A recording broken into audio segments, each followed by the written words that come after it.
Spotykam przyjaciela, który do mnie się uśmiecha, bo pół litra wypić już czas.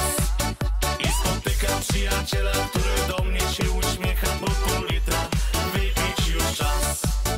A za chwilę już w parze znajdujemy się w barze, a muzyka skocznego marsza gra. Brzęczą szklanki, butelki, grają polki, oberki, nawet młodzież do tańca chęć ma. Brzęczą szklanki, butelki, grają polki, oberki, nawet młodzież do tańca chęć ma.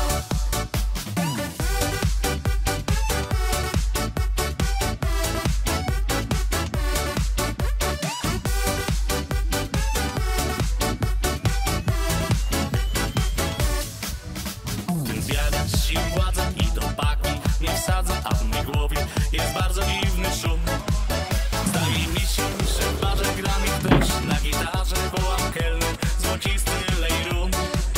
Zdaje mi się, że w barze gra mi ktoś na gitarze, wołam kelner, złocisty lej rum. A nazajutrz raniutko wracam z paki, cichutko i wymyślam.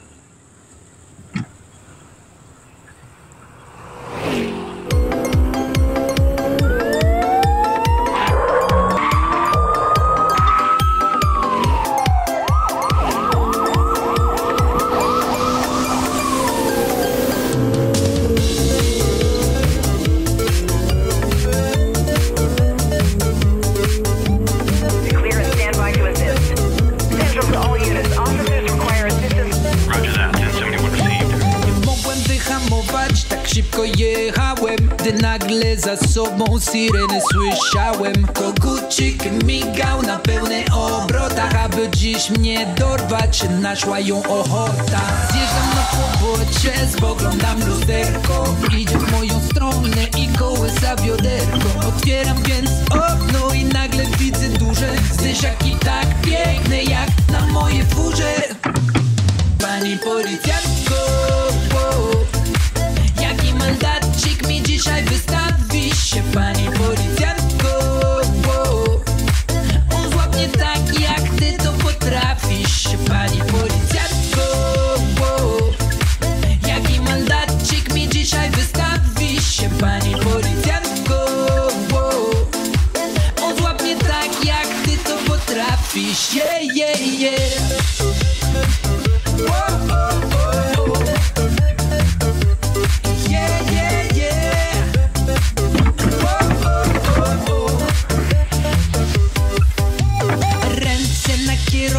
Trzymać mi kazała, moje dokumenty zobaczyć też chciałam. Nie mogłem się skupić, patrzyłem na zderzaki. Chciałem, by wsadziła mnie na 2-4 do paki. Musiałem wejść z auta, włożyć ręce na głowę. Chciałem być odważny, nawinąć rozmowę. Zaczęła mnie sprawdzać, tak abym to czuł. Od góry coraz niżej, w dół i w dół i w dół. Pani policjantko, jaki mandacik mi dzisiaj wystawi się, pani policjantko? On złapnie tak, jak ty to potrafisz, pani policjantko. Jaki mandacik mi dzisiaj wystawi się, pani policjantko?